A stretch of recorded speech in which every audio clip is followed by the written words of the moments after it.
Thank you for standing by. Good day, everyone, and welcome to the Boeing Company's fourth quarter 2019 earnings conference call. Today's call is being recorded. The management discussion and slide presentation, plus the analyst question and answer session, are being broadcast live over the internet. As a reminder, the instructions to ask a question have changed this quarter. To ask a question on today's conference, please press the digit 1 followed by the digit 0 on your touch-tone phone. Again, it is 10 for questions. At this time, for opening remarks and introductions, I am turning the call over to Ms. Maurita Sutedja, Vice President of Investor Relations for the Boeing Company. Ms. Sutedja, please go ahead. Thank you, and good morning. Welcome to Boeing's fourth quarter 2019 earnings call. I'm Maurita Sutedja, and with me today are David Calhoun, Boeing's President and Chief Executive Officer, and Greg Smith, Boeing's Chief Financial Officer and Executive Vice President of Enterprise Performance and Strategy. Dave will start with some opening comments and hand it over to Greg to address the business environment and our financial results. After management comments, we will conduct a question and answer session. In fairness to others on the call, we ask that you please limit yourself to one question. As always, we have provided detailed financial information in our press release issued earlier today. And as a reminder, you can follow today's broadcast and slide presentation through our website at boeing.com. Before we begin, I need to remind you that any projections, estimates, and goals we have included in our discussion today are likely to involve risks, which are detailed in our news release, in our various SEC filings, and in the forward-looking statement disclaimer at the end of this web presentation.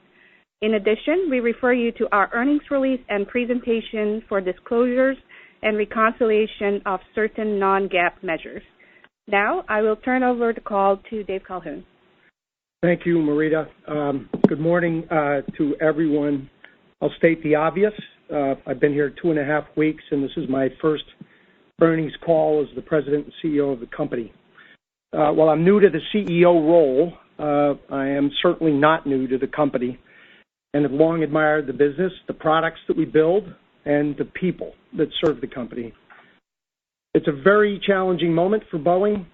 We got a lot of work to do, but I'm confident that we'll manage this situation in the right way, and I'm optimistic about the company's future, both in terms of the markets that we serve, and maybe more importantly, the engineering and technical capabilities we bring.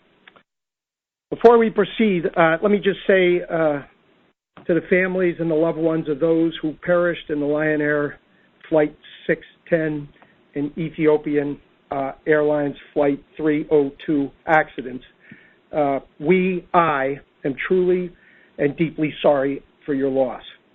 I will repeat this many, many times in the years ahead. Their memories will drive me personally to do everything I can to make our airplanes and our industry safer, and I know I speak for all of my Boeing associates accordingly. I've been spending a lot of my first weeks meeting, connecting with, listening to my Boeing teammates across the country. What I'm seeing and hearing is that our employees are incredibly proud to work at Boeing, but they're also hurt. And our employees are incredibly proud to work at Boeing, but they're also hurt and disappointed that we've let our stakeholders down. Together, we're committed to getting back on our front foot, learning with humility, and building on the powerful legacy that they and their predecessors have created over the last century. This includes engaging with one another and our stakeholders with greater transparency, holding ourselves accountable to the highest standards of safety and quality, and incorporating an outside-in perspective on what we do and how we do it. To that end, I've also been reaching out to important external stakeholders.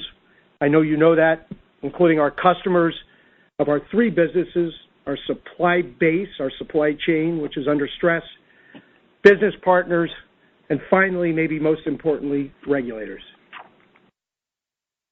I look forward to engaging with many others with whom I have not yet had the opportunity to meet with in the weeks and the months to come. All of these conversations that I have had, and I am certain the ones I will have, are laced with support for our company, the important work that we do, and the importance of what we do for the country. We will be transparent in everything that we do as we move forward. I want to express my personal thanks to everyone who has been our partner in this journey. We're mindful that these are challenging times for many, and we remain grateful for your support. Before going through my initial priorities for 2020, let me share a brief history of my interactions with Boeing. I've known Boeing since the year 2000 when I started with GE's aircraft engine business, and we were engaged in the development of a new centerline engine for the long-range 777, capable of delivering 115,000 pounds of thrust to the airframe. That was the first of its kind. When you're on the wing, you are on the team. Given this history, the 777X first flight on Saturday not only was a major milestone and a proud moment for the company, but also has a significant meaning for me. I've watched the development of the 777 series from the very first engine to the new wingtip on the 777X and see it as a proof point of Boeing's engineering and technology prowess. Shortly after leaving GE, I returned to Boeing when Jim McNerney invited me to join the board in 2009. As a board member of Boeing with institutional knowledge of the business, I was able to develop my initial priorities right away in my first week. We can turn to the second slide, please. First and foremost, our primary focus continues to be returning the 737 MAX to service safely. This includes following the lead of our regulators and working with them to ensure they're satisfied completely with the airplane and our work. The FAA and the global regulatory authorities will determine the timeline for certification and return to service, and we remain fully committed to supporting this process. Our job is to ensure that every requirement is fulfilled, every question from the regulators answered. We'll get it done, and we'll get it done the right way. As you well know, over the last year, the entire Boeing board has been actively engaged in helping to resolve our current challenges and enhancing our governance and safety oversight. These actions included establishing a board safety committee and realigning and elevating the safety management and engineering organizations across the company. These organization design changes will shine bright lights on the safety process and the engineering disciplines that underlie them. As previously announced, we've also decided to temporarily suspend the 737 production beginning this month. We believe this decision is least disruptive to maintaining long-term production system and supply chain health. We will work closely with our supply chain to ensure we are ready to safely and smartly return to production. Similarly, public, customer, and stakeholder confidence in the 737 MAX is critically important to us, and with that focus, we've decided to recommend simulator training combined with computer-based training for all pilots prior to return to service. Our singular priority is safety, and every decision, every action, every step we take as we move forward will be guided by it. As we mentioned last week, we're currently estimating that the ungrounding of the 737 MAX will begin mid-2020. This estimate is informed by our experience to date with the certification process. It is subject to our ongoing attempts to address known schedule risks and further developments that may arise in connection with the certification process. It also accounts for the rigorous scrutiny that regulatory authorities are rightly applying at every step of their review of the 737 MAX's flight control system and the Joint Operations Evaluation Board process, which determines pilot training requirements. It is important to emphasize that this estimate should not be interpreted as an attempt to influence or interfere with the FAA and other regulators' absolute authority to determine the timing and conditions of return to service. Very simply, accurate financial reporting requires that we provide our latest and most informed schedule. Similarly, our supply chain, in the name of transparency, requires a schedule to perform up to its standard. Moving on to rebuilding trust.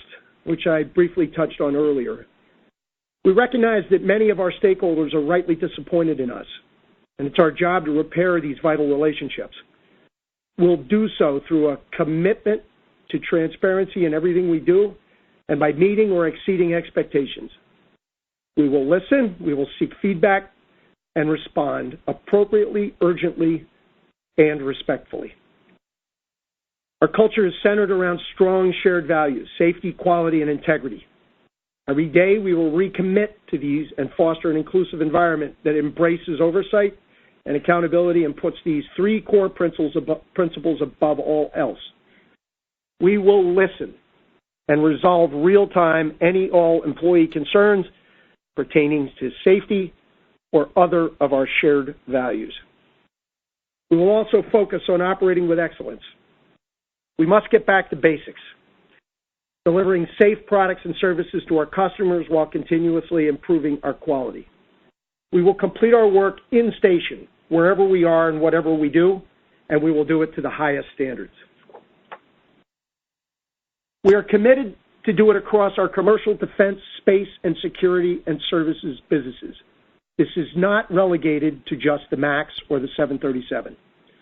This requires a focused approach and simplification in everything we do to ensure we deliver on what matters most with accountability. We will restore production health, both within the Boeing's four walls and the industry at large. We'll keep taking steps to manage our supply chain health and maintain workforce expertise across the enterprise, so that in particular, with respect to the 737 MAX, we'll be ready to restart production, increase rate safely, smartly, disciplined, and with the highest standards of quality. While doing all of these, we will not lose sight of the importance of investing in our future. Our markets are growing. Customer demand is evolving, the competition is increasing, and technology is advancing at a pace we've never seen before. Boeing must keep innovating to succeed. We'll continue to invest in our global workforce and new processes, new technologies that will help us become safer, more efficient as we define the future of aerospace. This work includes preparing for the first Starliner crewed mission, continuing to progress the 777X and the 737 MAX 10, and further growth of our global services business and full implementation of our Embraer partnership.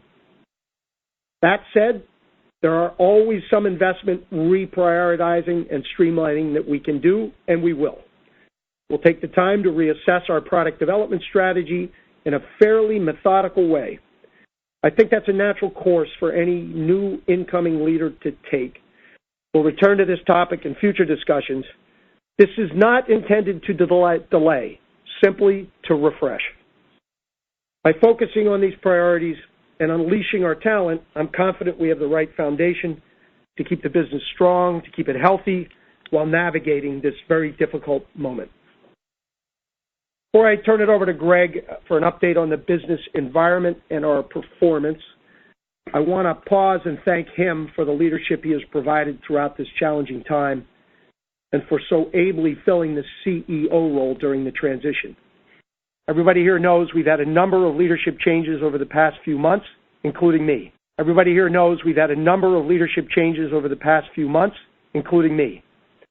The strong teams we have supporting our leaders have provided the stability we need and paved the way for seamless transitions.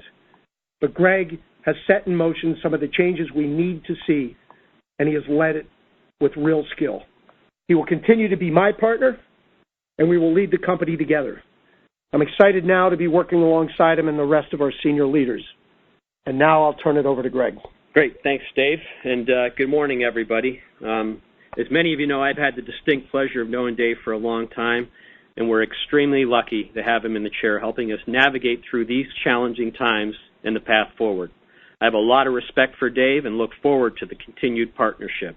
And I can tell you, we are completely 100% aligned on our priorities and the path forward for our company. Let's now move to slide 3, and we'll discuss our overall business environment. We continue to be operating in sizable sectors that are growing and backed by strong fundamentals with a combined market opportunity of $8.7 trillion over the next 10 years. We continue to see healthy global demand for our offerings in commercial, defense, space, and services. However, we are starting to see some pressure, such as in the cargo market, that we will continue to monitor going forward. In commercial aviation, although we've seen some moderation in passenger traffic this year, we saw growth of a solid 4.2% through November. The fundamentals remain intact. However, the impact of the coronavirus on near-term traffic growth is clearly a watch item this year. On the air cargo side, volumes have contracted due to challenging trade environment, and improvements in industrial production and global trade will be key to rebound the air traffic cargo market in 2020. We will continue to see steady utilization of global freighters while carriers are placing incremental orders to support their fleet replacement needs. But this is definitely something we're keeping a close eye on. In the narrow-body segment, although the MAX grounding has presented us with near-term challenges, the depth and breadth of our backlog affords us the time to assess and mitigate the longer-term implications. Our 737 program has a backlog of approximately 4,400 aircraft, and we continue to see these new airplanes creating capacity for growth and provide required replacement for older, less efficient aircraft. Clearly, our narrow-body delivery market share has been and will continue to be impacted by the MAX. Though we've not seen a direct impact on the value proposition of the 737 MAX in the marketplace, we will continue to monitor the market dynamics this creates. The limited production slot availability of aircraft from both Boeing and our competitor affords us ample time to double down on improving operating efficiency in order to mitigate some of these challenges the program is facing in the near term. With regards to the middle-of-the-market aircraft, as Dave noted, we are reprioritizing and streamlining some of our investments. We've asked the team to step back and reassess our commercial product development strategy to determine what family of airplanes will be needed in the future. The team will build on the work we have done as part of the NMA design and production system analysis as we move forward. In the wide-body segment, we saw solid order activity in 2019 for the 787 and 777 families.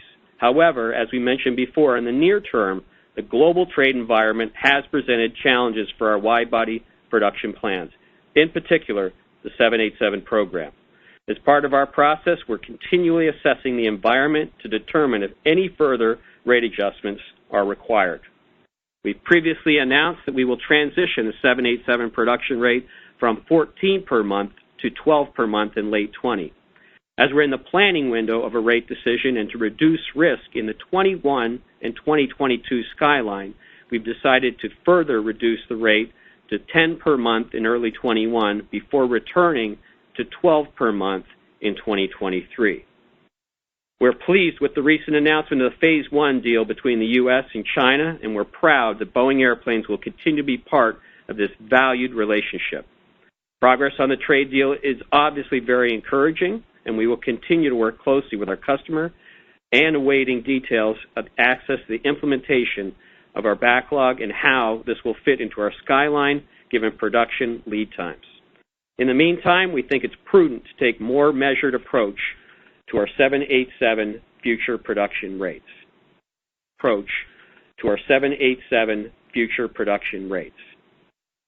We will continue to maintain this disciplined rate management process going forward, taking into account a host of risks and opportunities. We will also continue to assess the demand environment and make adjustments as appropriate in the future. Turning to 777X, we successfully completed the 777X first flight last week. The test fleet, which began ground testing in Everett last year, will continue its rigorous test program over the coming months to demonstrate its safety and reliability. This is a comprehensive series of tests and conditions on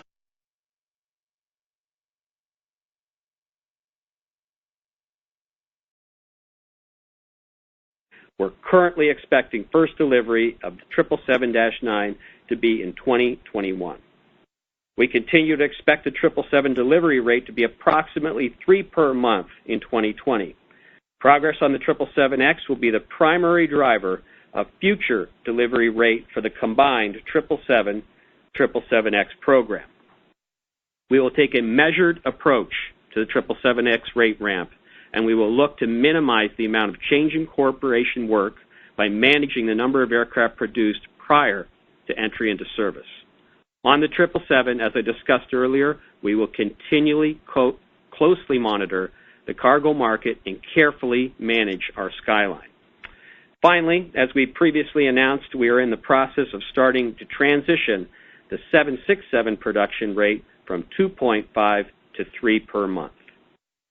At Defense, Space, and Security, we continue to see solid global demand for major platforms and programs. In addition, the FY20 enacted budget provides support for a broad range of products, including procurement of the F-15EX. Our portfolio remains well-positioned with proven, world-class platforms to address current needs and innovative, capable, and affordable new franchises to build the future. We are maintaining a sharp focus on our future franchise programs, such as the MQ-25, the T-7A Red Hawk, and the MH-139A Great Wolf, while working to ensure strong performance on existing platforms, especially our U.S. Air Force KC-46 program and our space programs, including Commercial Crew and Space Launch Systems. Last month marked a significant milestone for the Commercial Crew program with an uncrewed orbital flight test of the CST-100 Starliner. However, as reported, this test was abbreviated due to anomalies experienced during the mission, preventing the docking with the International Space Station. NASA is in the process of reviewing the data from our December 2019 mission, and the uncrewed mission, including docking to the space station, became part of the company's contract with NASA, and NASA's approval is required to proceed with a flight test with astronauts on board. Given this obligation, we are provisioned for another uncrewed mission, and you'll see this crew impact reflected in BDS financial results. Turning to the services sector, the $3.1 trillion services market over the next 10 years is a significant opportunity for our company. We continue to see growth with expanded service offerings of our supply chain portfolio and our global digital solutions. The MAX grounding has had impact on BGS growth in 2019 by pushing back the timing of some service demand from our airline customers who have been impacted by the grounding. We expect much of this to be resolved over time. Given the backdrop of demand, the healthy supply chain ecosystem is critical to sustain production system stability. Some of the suppliers have had challenges with production rate changes in the past, and therefore we are extremely engaged, and especially as we navigate the current MAX grounding and production rate outlook. Suppliers' health and rate readiness will be critical as we assess production rates going forward. Let's now turn to slide 4 for our full year results. Our financial results continue to be impacted by the 737 MAX grounding. Revenue, earnings per share, and operating cash were materially reduced. Our revenue of $76.6 billion reflects the 737 MAX impacts, partially offset by higher service volume. Core earnings per share was negative $3.47 for the full year, and operating cash was a negative $2.4 billion, again primarily due to the 737 MAX impacts. Let's now move to our quarterly results on slide 5. During the quarter, we recorded revenue of $17.9 billion, core earnings per share of negative $2.33, and negative $2.2 billion of operating cash. Before we discuss segment performance, let me go over 737 MAX financials in more detail. Turning now to slide 6. In preparation for our fourth quarter financial statements, we made certain assumptions, including timing of resumption of delivery, production rate, and ramp-up profiles. Again, let me reiterate, it is the FAA and the global regulators who will determine the timing and the conditions of return to service. We've assumed that the regulatory approval for the 737 MAX will enable deliveries to begin in mid-2020. We've also assumed that as a condition of return to service, regulators will require 737 MAX pilots to undergo a combination of computer and simulator training. We've assumed that we will resume 737 MAX aircraft production at low rates in 2020 as timing and conditions of return to service are better understood. And then we expect to gradually increase previously planned production rates over the next few years. We're also assuming that the 737 MAX airplanes produced and stored during the grounding will be delivered over several quarters, with the majority of them delivered during the first year after resumption of deliveries. Any changes to these assumptions will require us to recognize additional financial impacts. In the fourth quarter, we added $2.6 billion of program costs to the 737 program. This is primarily to reflect current assumptions regarding timing of return to service and the timing of planned production rates, and reflect the additional time required to produce and complete undelivered aircraft in the accounting quantity. These additional costs will be spread across the undelivered aircraft in the accounting block of approximately 3,100 units, and therefore reduce the 737 program margin. Adding these to the program cost brings the total cumulative program impact to $6.3 billion. In addition, the suspension of the 737 MAX production means that some costs must be recorded as abnormal production costs under U.S. GAAP. This includes costs related to our decision to maintain the 737 production infrastructure, including labor, during the suspension and low-rate production. As you may recall, this decision is part of our efforts to sustain the gains in the production system and supply chain quality and health made over the last several months. We currently estimate these abnormal costs to be approximately $4 billion. These costs will be expensed as incurred, primarily in 2020, and you'll see these flow through earnings as period expense starting in the first quarter. Since the portion of these costs deemed abnormal will be the largest when the production rate is 0 and the rates are low, we expect expense to be front-end loaded. During the quarter, we also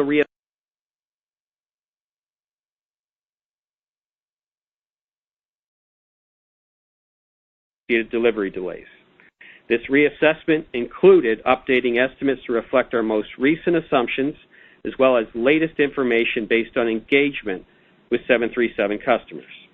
Based on our assessment, we added $2.6 billion to the recorded liability in the quarter. This brings the total cumulative impacts to $8.3 billion net of insurance. As we've mentioned, we're addressing the impact individually, customer by customer. We expect any concessions or other considerations to be provided over a number of years, and we continue to see the cash impact to be more front-end loaded in the first few years, but of course will be dependent upon individual conversations with customers. In 2019, we reduced the liability balance by $1.4 billion through cash payments, but also other in-kind considerations.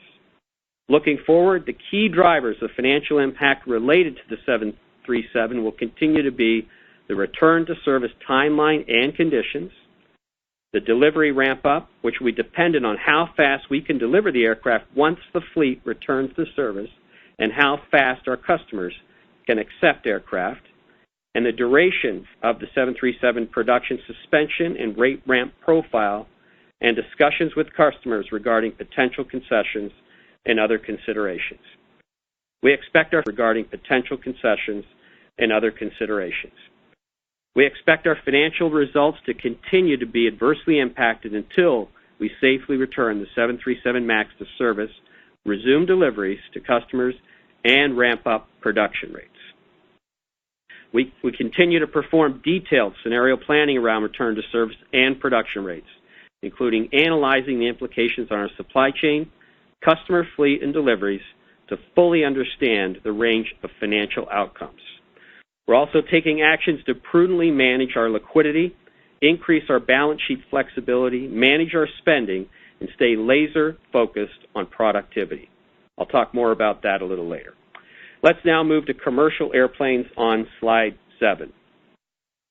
Our commercial airplane business revenue decreased to $7.5 billion during the quarter, and operating margins declined to negative 38%, both reflecting 737 deliveries and additional $2.6 billion of estimated potential customer concessions and other considerations.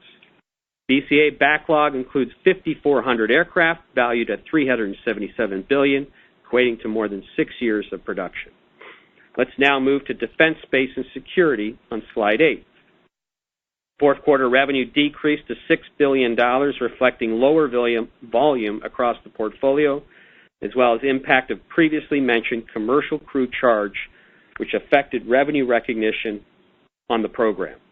BDS operating margin of 0.5% reflected a $410 million pre-tax charge to provision for the additional uncrewed mission for the commercial crew program, as well as several performance items and the mix within the portfolio in the quarter. During the quarter, BDS won key contract awards worth $8 billion, and our backlog now stands at $64 billion, with 29% from outside the U.S. Let's now turn to Boeing Global Services results on slide 9. In the fourth quarter, Global Services revenue decreased to $4.6 billion, reflecting lower commercial service volume. Year-over-year growth of 8% is lower than we expected, partially due to the impact of the 737 MAX grounding, which affected the timing of demand of some of our service offerings. BGS operating margin of 14.7% reflect a non-cash charge related to the retirement of the Aviall brand as we consolidate our distribution businesses under the Boeing brand, as well as mix of products and services in the quarter. We were partially offset by a one-time gain on a divestiture. During the quarter, BGS won key contract awards worth approximately $6 billion, which brings its backlog now to $23 billion. Let's now turn to cash flow on slide 10. As I mentioned, operating cash flow of the fourth quarter was a negative $2.2 billion, driven by lower 737 deliveries, lower advance payments, higher inventories, and timing of receipts and expenditures. We expect continued cash flow pressure from the MAX impacting until production stabilizes. Strong operating cash flow from other parts of the business and further balance sheet levers will help provide adequate liquidity during this time. We also continue to look at all aspects of spending to ensure we have the right prioritization and sharpen our focus on operational excellence, including closely assessing the timing of non-critical expenditures. Additionally, we're accelerating key working capital initiatives to help navigate this difficult period. During the fourth quarter, we paid $1.2 billion in dividends, and our share repurchase program remains on pause. Near term, managing our liquidity and balance sheet leverage are top priorities, and we will continue to be until the MAX deliveries resume, we execute the 737 production rate increases, and see stability in the production system. But as Dave mentioned, we will also continue to make necessary investments in the business, in our people, new technology, and better processes and tools. Our debt level has been elevated during the grounding, and we are planning to immediately reduce it once our cash flow generation returns to a more normalized level. Again, we will continue to evaluate all available liquidity levers as we navigate the current challenges. Investing in our business and repaying debt will remain our cash deployment priority for the next few years. Let's now move to cash and debt balances on slide 11. We ended the quarter with $10 billion of cash in slide 11. We ended the quarter with $10 billion of cash and marketable securities. We raised additional commercial paper in the quarter, increasing the debt balance to $2.6 billion and helping shore up our liquidity position as we work through the current MAX challenges. Our strategy of maintaining a strong balance sheet and providing us with substantial borrowing capacity through capital markets access of our credit facility of $9.6 billion. Additionally, we've received commitment from a syndicate of banks sufficient to enter into $12 billion term loan facility. Based on the strong demand, the size of the facility could exceed this amount when the transaction closes in February. We are mindful of the impacts the additional debt has on our credit ratings. Currently at A-, A3, but confident we have the sufficient balance sheet flexibility and operational levers to navigate this challenging time. Our financials this year will continue to be negatively impacted by the MAX. Cash flow in particular will be more significantly impacted in 2020 than 2019. We expect the use of cash flow in 2020 to be greater than 19, primarily due to 737 MAX advance payments will be lower in 2019 based on our latest 737 delivery assumptions. As I mentioned previously, we're increasing our customer consideration liability and expect the cash impact to be higher this year. Also, due to the additional 787 production rate reduction, as I discussed, and as well as our current 777X entry into service assumptions, wide-body receipts will be a headwind in 2020. Keep in mind, we'll continue to see expenditures on the 737 program despite the production suspension, as we invest in the production system health to de-risk our future production rate, and these investment decisions, including keeping our workforce in place and continuing to make payments to our supply chain for inventory, are examples of our focus on long-term stability, but will require cash in the near term.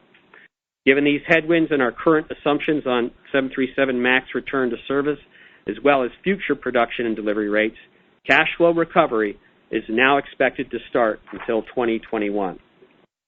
We are committed to providing you with additional updates on the MAX return to service progress and production rate plans as we have more information. Once we have further clarity, we will schedule a follow-up investor and media conference call to discuss the financial implications and provide financial guidance, which will capture the puts and takes, including the impact of the most recent wide-body changes. So with that, I'll turn it back over to Dave for some closing comments. Greg, thanks. Thanks to everyone on the other end of this line. I want you to know I'm as excited as I can be about taking on this challenge. I wish the moment was different, but we can get through this moment, and we will get through this moment. I'm confident in this airplane. The MAX is a sound airplane. We believe we're going to deliver the safest airplane in the sky, and we're committed to do just that. And I know our regulator is as well. So with that, open this line up to questions. I want to thank Greg for the last time, because now we're partners. But at any rate, he has really stood tall in this big transition process, and I appreciate it. Thanks, Dave. Thanks. I appreciate it. Thank you. To ask a question on today's conference, please press the digit 1 followed by digit 0 on your touch-tone phone. Again, it's 1-0 for questions. In order that your question be clearly heard, we ask that you not use a speakerphone, a cell phone, or phone headset. Please use your handset to ask a question. If you're on a speakerphone, please be sure your mute function is switched off so your signal can reach our equipment. As a reminder, in the interest of time, we are asking that you limit yourself to one single part question. Again, 1-0 for questions. Our first question comes from the line of, one moment,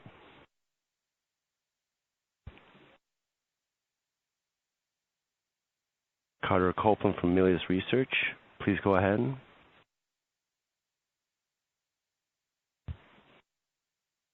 One moment. Please go ahead. Thanks, gentlemen. Can you hear me? Yes, we can, Carter. Good morning. Okay, thanks. Morning. I wondered if you might expand a little bit on the short comment you made about monitoring the market dynamic for the MAX and not having the value proposition change there. I guess are you for the MAX and not having the value proposition change there? I guess are you referring to sold aircraft or unsold aircraft? And I guess more broadly, what's your level of confidence that longer term MAX pricing won't be materially impacted by what you've seen? Or just can you expand on that comment for us? Thanks. Yeah, no, Carter. Look, I think first go to the backlog, and we got 4,400 aircraft in backlog, and this has been a very challenging time, obviously for our customers. But folks want the airplane, and the value proposition the airplane brings into the market is unchanged. So look, we're in a grounded period, and we realize the strain that's put on the customer, so we're monitoring that closely. But the value proposition of the franchise still remains intact. And like I said, Dave said, the focus right now, safely get this thing back in the air, and we're going to do it one airplane at a time, as Dave has said, and ensure that we have this production system stable as we move up and delivering on our commitments to our customers. You know, in the first couple of weeks when I've talked with most of our large customers, they get to tell me whatever they want. They do still believe in the value prop of this airplane. They believe in everything about the airplane, and it means a lot, but I've heard it firsthand. Great. Thank you, guys. Thank you. Thank you. Our next question is going to come from the line of, one moment, please.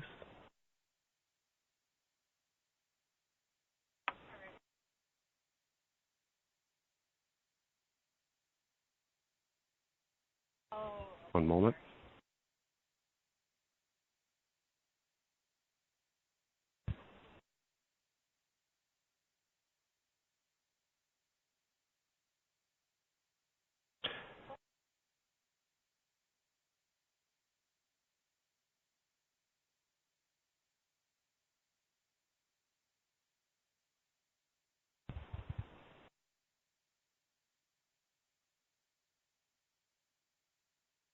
And our next question comes from the line of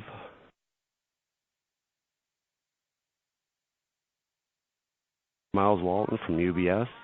Please go ahead. Thanks. Good morning.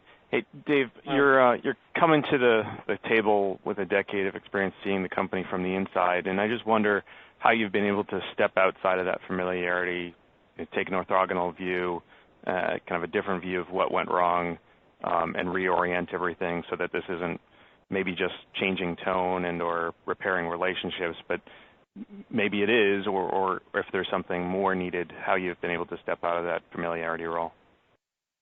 Well, let me maybe answer that question a little differently because I get a lot of media attention around the idea that I'm somehow an insider.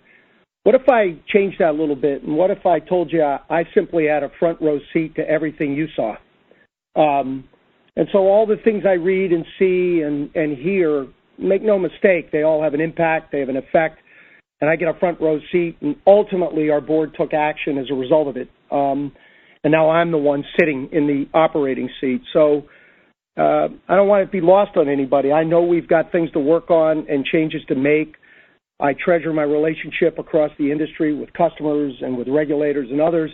And when they tell me something, I believe them. I always fault to believing them. And so the work we have to do internally to restore all those confidences and yes, modify our culture, you can bet I'm working on it. I don't think I see it any differently than you probably do. I might put a nuance here and there, but I think I know the job at hand, and that's exactly what I'm going to do. I got to restore trust, confidence, and faith in the Boeing company. And from that orthogonal view, do you think there is a deficiency in your competitive narrow-body offering in the market? Say that again? Do you think there's a deficiency in your competitive narrow-body offering in the market today? Yeah, no, I don't. I know that in airplane type by type, sometimes you got a lead, sometimes you don't. But in the family and ultimately the performance of this MAX and the feedback I get from our customers, I'm not actually worried about that. All that said, we're in the airplane development business, and we're going to stay in the airplane development business. So we're going to keep looking at what the next one needs to be.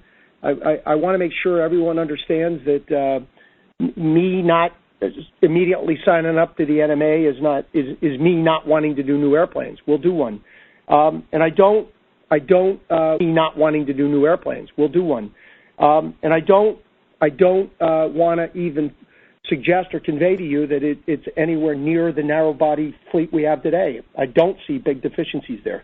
On the other hand, I'm just simply going to listen to customers and markets. It's been over 2 years since we started that whole discussion. I'm going to refresh it every way I can think of, along with my new commercial airplane leader, and then we'll get out with new news. But honestly, right now, it's all about the MAX, getting it up, and yes, I believe in the product. Thank you. Thank you. Our next question comes to the line of Ronald Epstein from Bank of America. Please go ahead. Hey, Dave. Good morning. Just maybe a big picture question for you. You've mentioned a couple times when you talked to the press before, and that you're focusing on the culture of the company, right? And so my question is this: how do you change the culture? It's a big organization, and particularly when you've got a workforce in some places that might be a bit demoralized, given some of the the texts and things that went around. I mean, that's something we can infer. And since you had this front row seat on the board of what happened, and this is a question I asked your predecessor that you never really answered: how did we get here? Boy, is that a big question. So first of all, let's go back to what happened. So the MCAS design failed to deal with a boundary condition in an environment we should have known something about. The regulators made the same mistake.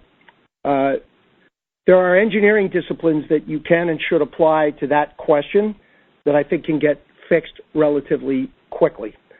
I don't think culture contributed to that miss. I think simply disciplines did.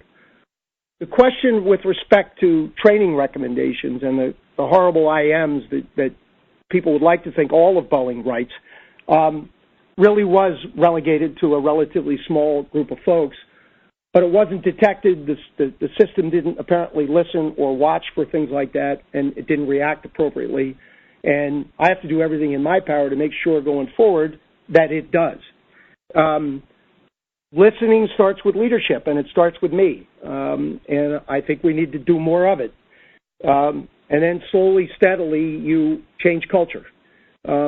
People want to believe in that, and they will.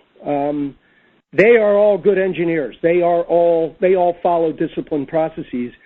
And let's not mistake, flying this 777X tested more technology, tested our patience, tested our disciplines in every way you can think of, and we did it successfully on that first flight, and we will move it through a certification process that will be more rigorous than history has ever seen, and we'll get to that finish line and we'll fly it. And if you looked at that product and sat near it and or flew in it, you'd be impressed with everything about Boeing, I promise you. So this thing isn't entirely broken. Leaders have a massive role to play in setting culture, setting the stage for how to fix it culture, and I have to demonstrate that one step at a time, every inch of the way. I don't have to convince anybody that safety is in the best interest of every stakeholder, and including investors. It is. It's perfectly obvious to everyone. So I have no convincing to do on that front. I will have no competing priorities as we step forward. And so I hate to reduce it to things that simple, but I think that's what it's all about. Okay, thank you. Thank you. We have a question from the line of Sheila Kahyaoglu from Jefferies. Please go ahead. Good morning, Dave, and thank you for your agenda, and Greg as well.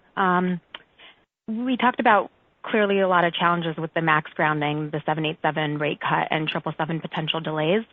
I guess, how do we think about the longer-term implications of what the commercial airplane segment looks like in 2022, whether that's market dynamics, touching on Carter's question, impact of charges, and some of that offset by manufacturing processes at Boeing? If you could maybe talk about what 2022 looks like. Yeah. Well, I think, on the wide-body side, we talked about kind of where we see the rate profiles today, and I think, as we said, make it prudent rate profiles today, and I think, as we said, make it prudent considering the outlook and some of the global, I'll say, trade dynamics and the timing associated with, taking a trade deal to a point of actually a delivery in a skyline. We still got some some steps to work our way through. So I think we're being prudent here and looking at the marketplace in that time and moderating those rates. Now, having said all that, there's still a great demand for the wide-body, franchises, and you see that in the backlog and you see that in the market outlook. So I think the potential there going forward continues to be strong. On the narrow body, if 2022 under these assumptions we talked about, you're certainly getting back up in rate, but all these investments we've been making during this time of grounding, Sheila, and I think if you saw the line today versus what you saw even a year ago, there's been tremendous activity put in place in tools and processes to have stability for the long term that ultimately is going to help the overall franchise, our predictability on delivering to our customers on time, and a healthier supply chain as a result of it. So that's been a huge level of effort today that, let's face it, that's a long-term play, but it's a really critical one to get in place during this time. So we have that stability and predictability, again, on our delivery profile and then ultimately on our financials. And then during this, we mentioned, we're still making investments. And we're making investments in the productivity as well as, on the R&D side. So we're being prudent about it, and we're being, we're sharpening the pencils. But that, again, is really focusing on the long-term franchise that we have and the potential franchises to come. Thank you. Yeah. I might just follow on. I like everything about the portfolio of products that we field, wide body and narrow body. The trade deal matters a lot, and I believe if it is what I think it is, and our Chinese customers come back and we rebuild the relationship we've always had and enjoyed with them, I think that is a major stimulus. Secondly, this industry has been supply chain limited and constrained, and I believe that some of the actions that have been taken on Boeing's side of that process during this pause, some of the readiness questions that I believe are being fixed. I think that supply chain will begin to alleviate itself, and I don't think we'll be as supply constrained going forward as we have been to date. And now I'm trying to speak for the industry, not just for us. So I am optimistic from lots of angles, but I think those are the big ones. Great, thanks. Our next question then will come from the line of Doug Harned from Bernstein. Please go ahead. Good morning. Thanks. Good morning, Doug. The one thing I'm certain, Dave, is that a decade ago we could not have predicted we'd be having this conversation. The thing I'd like to look at is the challenges you're looking at BCA. And short term, as you said, you're spending time with regulators and customers to support MAX certification. And then over the course of the year, you've also got to deliver on the restart operationally of the MAX, improve efficiency on the 787 as rate comes down, progress on the 777X, and then, as you talked about, decide on how Boeing's going to look at what it does next. And I would think you wouldn't want to wait too long to see how you want to compete against Airbus in the back half of the decade. So with all of this on your plate, new leaders across BCA, how are you prioritizing your time? And when we get to the end of the year, what would you consider a successful outcome on sort of short, medium, and long-term issues there? Well, one, Doug, so thanks for the question. As you said, I remember looking at this chessboard all the way back in 2000. Didn't turn out actually as different, with the exception of the MAX hiccup, as you might think. We are on a very long cycle world. Getting decisions right is way more important than getting them fast. So I make no mistake about that. The MAX itself has to be my priority over the course of this year. It's important from a lot of points of view. One, the economics of our institution rely in a significant way on it. Rebuilding the relationships with our rebuilding the relationships with our customers and our regulator in the process of getting the MAX back up is also critically important. We will always be dependent on those relationships. And then finally, with respect to new airplane development, I don't think anybody will enjoy working on that more than I will. I just want to get exactly the right airplane for the market that's out there, and I want to refresh our view as to what it is. The last 2.5 years have been tumultuous. It has tested in my view, some of the edges of demand on all types of airplanes, and so we ought to learn from that. But I will not hesitate to move forward on it, and I think creating competitive advantage in that next airplane, I think I have more tools to work with than I've ever had in my previous life. So at any rate, I have confidence in all of that, but I don't want to, going back to your original question, I don't want to confuse anybody in the process. The fact that I will be focused on the MAX, the fact that I will talk about that almost exclusively across Boeing over the course of this coming year is not an indication that I'm going to starve anything going forward. It is simply a necessity for us. We got to get it out there, and we have to get our confidence back and get on the front of our feet. And so again, that's mostly what you'll hear from me. Don't get confused by it, please. Well, and if I can, when you look at this year, certainly financially this will be a rough year, but when you put all this together, do you have goals you're thinking of and how this should translate into financial goals in 2021 or 2022? Or is it too early to think that way? How do you treat that?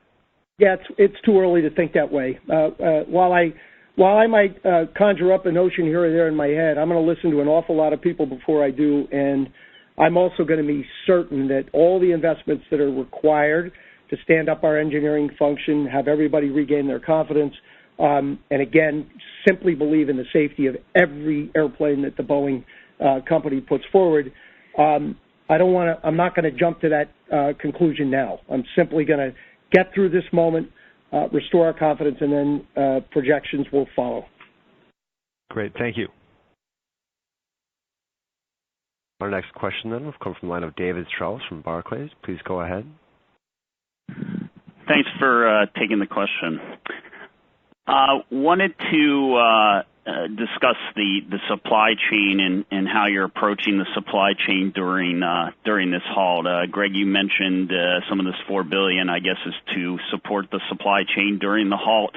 How overall are you approaching it? It doesn't sound like you're telling everyone to halt. Who are you not telling to halt? How much financial support are you going to provide to the supply chain, or do you think is needed for the supply chain during this? Yeah, no, David, I would tell you it's a one-on-one, engagement, and not just them, but their suppliers. And so I'll say kind of tiered down suppliers and understanding the impact that this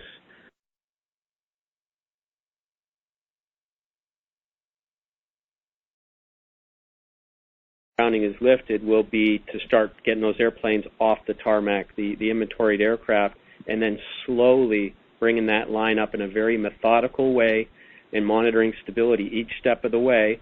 And when we reach our objective of stability, then we'll make the next move.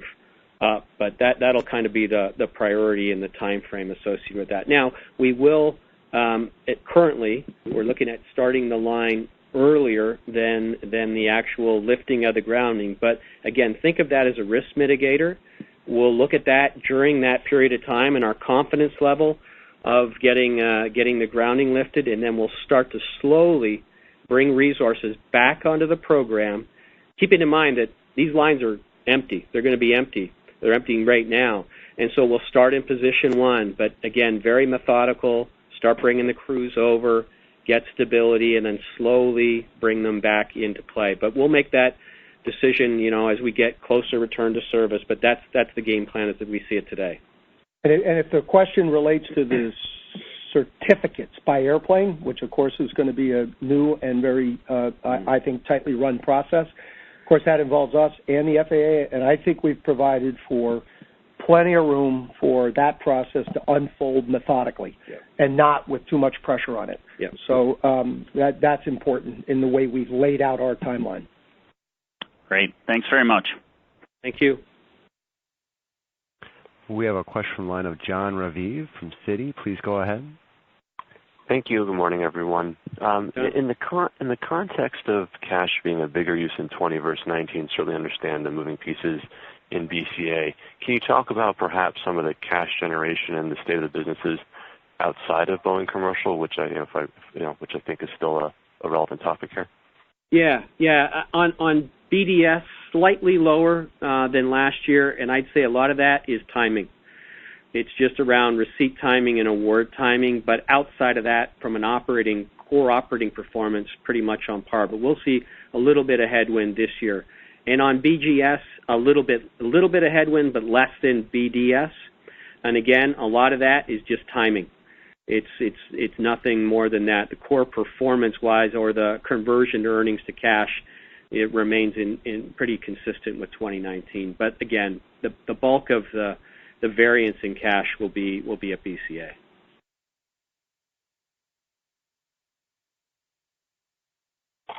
Thank you. You're welcome. We have a question from Noah Popnik from Goldman Sachs. Please go ahead.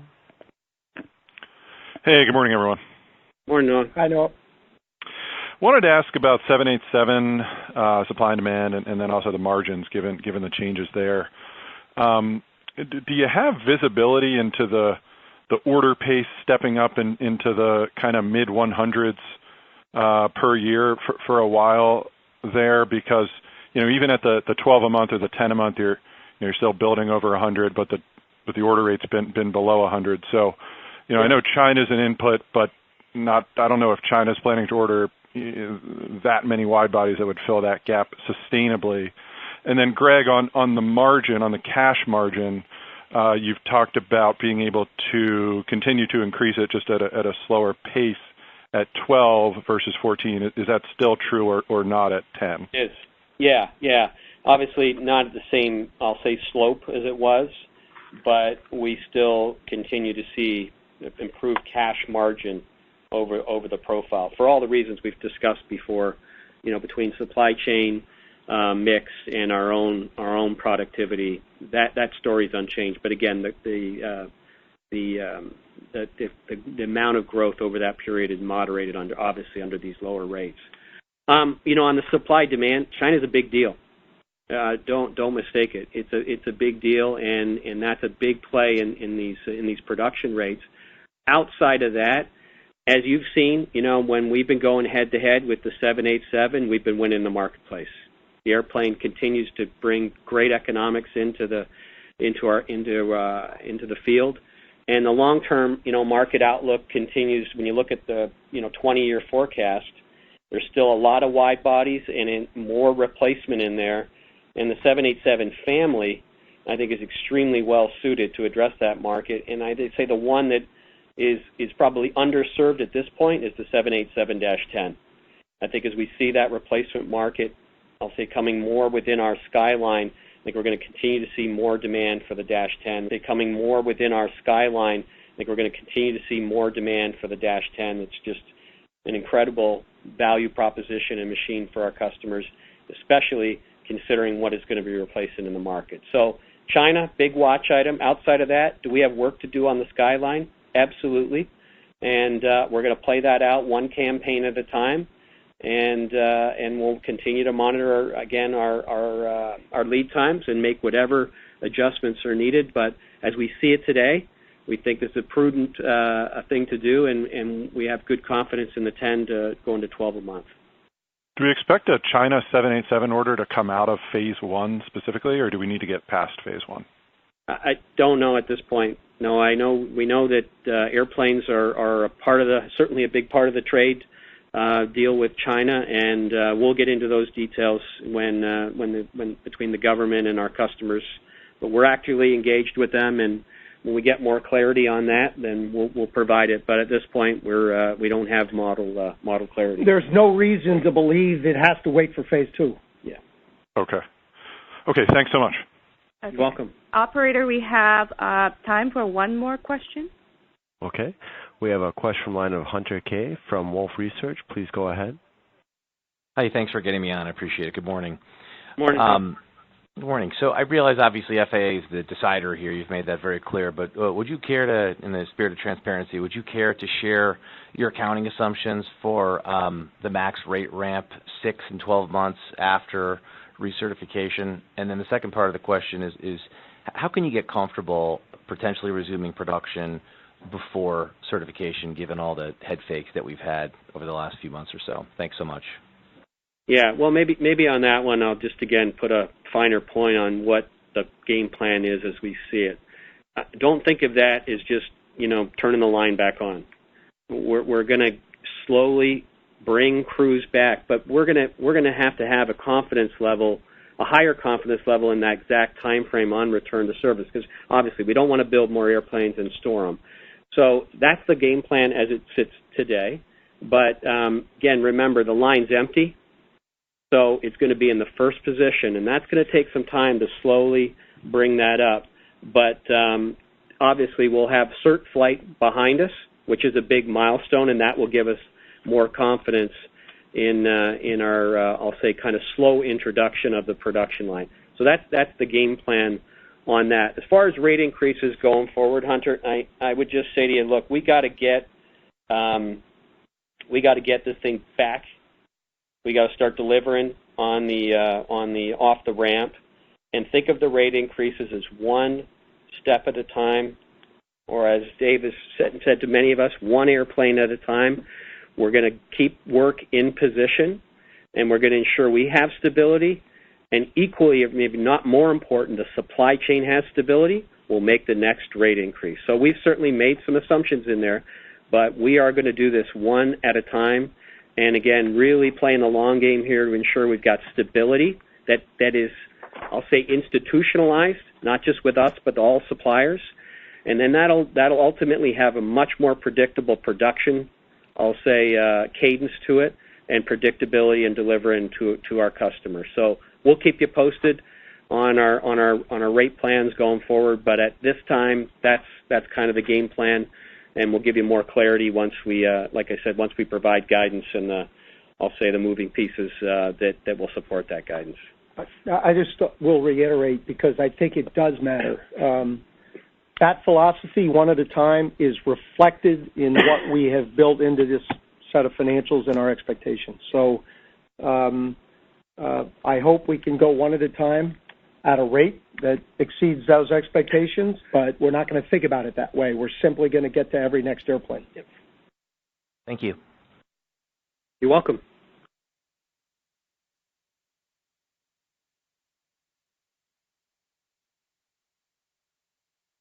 Please go ahead.